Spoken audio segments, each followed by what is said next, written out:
पुराने सिक्के खरीदने वाले भाग 3। दोस्तों, आज हम इस वीडियो में आपको रेयर यानी दुर्लभ सिक्कों के बारे बताएंगे जो आपके लिए ज्ञानवर्धक साबित होगी। दोस्तों, लगभग सभी घरों में पुराने नोट और सिक्के पड़े होते हैं जो आपके बुजुर्गों के जमाने में चलते थे। कुछ ठग इसी बात का फायदा उठाकर लोगों को ठगने का कारोबार कर रहे हैं।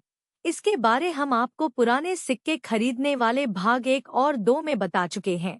यहाँ हम आपको बता दें कि पुराने नोटों और सिक्कों की कीमत तो होती है लेकिन लाखों में नहीं होती। लेकिन ये भी सच है कि कुछ अति दुर्लभ सिक्के ऐसे होते हैं जिनकी कीमत लाखों में हो सकती है, लेकिन ऐसे सिक्के आम जनता के पास मिलना लगभग मुश्किल है। हाँ, मुद्रा डीलरों के पास ऐसे दुर्लभ सिक्के भी मिल जाते हैं। ऐसे दुर्लभ सिक्कों में नकली सिक्के भी खूब बिक रहे हैं जिसकी पहचान आम आदमी को नहीं होती, लेकिन बड़े बड़े करेंसी डीलरों को उनकी पहचान होती है।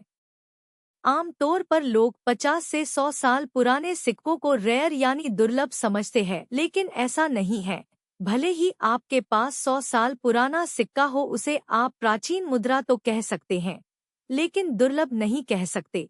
ये जरूरी नहीं कि 50 या 100 साल पुराना सिक्का ही दुर्लभ हो। 2024 का नया सिक्का भी दुर्लभ हो सकता है। आपके बुजुर्गों ने जो सिक्के रखे हुए थे वो वही सिक्के होते हैं जो उस समय प्रचलन में थे, इसलिए वो आम तौर पर नॉर्मल सिक्के ही होते हैं। दुर्लभ सिक्के तो आम जनता के हाथों तक पहुंचते ही नहीं, उन्हें तो मुद्रा डीलर रिजर्व बैंक से ही हथिया लेते हैं। मुद्रा डीलरों की रिजर्व बैंक में सांठ-गांठ होती है, वो वहीं से ज्यादा रकम देकर नए दुर्लभ सिक्के हथिया लेते हैं।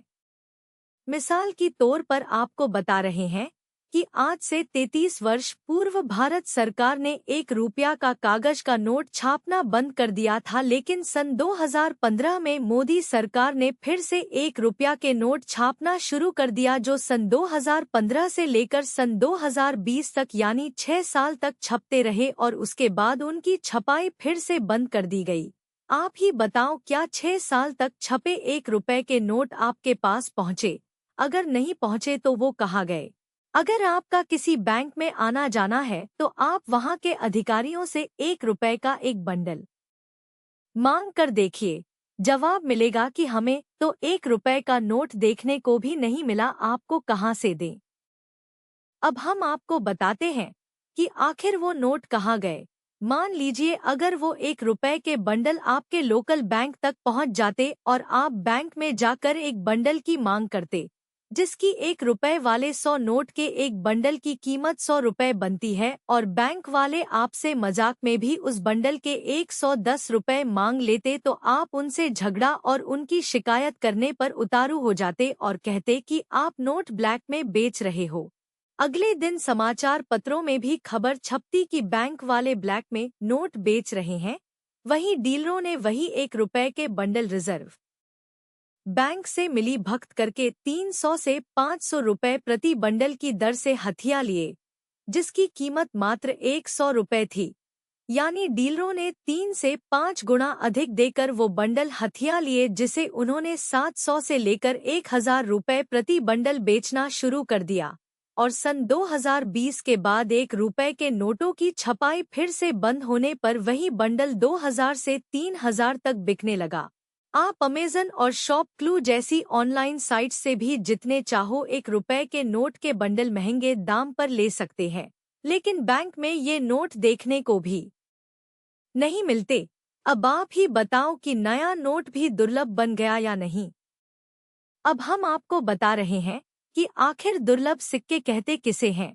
दोस्तों, दुर्लभ सिक्के वही होते हैं जो बहुत कम तादाद में बनाए जाते हैं। मिसाल की तौर पर आज भारत में 4 टकसालें हैं जो सिक्के बनाने का काम करती हैं, जैसे Mumbai mint, Noida mint, Kolkata mint और हैदराबाद मिंट में सिक्के बनाए जाते हैं। और हर मिंट सिक्के पर मिंट वाले अपनी अपनी मिंट का निशान लगा देती हैं, जिससे पता लग सके कि ये सिक्का किस मिंट में बना है। मान लीजिए आज भारत सरकार सभी 4 मिंटों को 5 रुपए के सिक्के बनाने का आदेश देती है और उन 4 मिनटों में उक्त सिक्के बनाने का काम शुरू हो जाता है।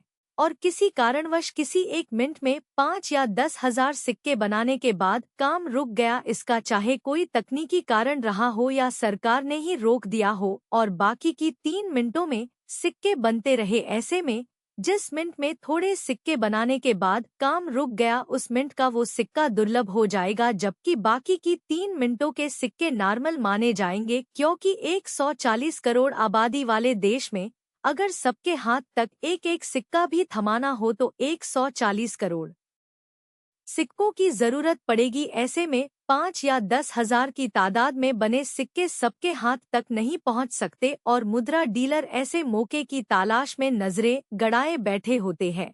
मुद्रा डीलर उन दुर्लभ सिक्कों को रिजर्व बैंक से ही 10 से 20 गुना अधिक रकम देकर हथिया लेते हैं और फिर उन्हें मनमाने दाम पर बेचते हैं, और बाकी 3 मिनटों में बने सिक्के आम जनता तक पहुंच जाते हैं।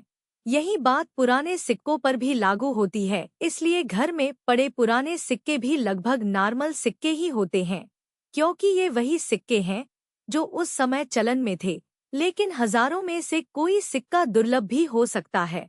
कई बार दुर्लभ सिक्का खुदरा दुकानदार से भी मिल सकता है, लेकिन ऐसा मामला लाखों में एक ही होता है, जिसका कारण ये है कि मान लीजिए कोई मुद्रा का शौकीन इंसान दुर्लभ सिक्के महंगे दाम पर खरीद कर सहेजता रहता है।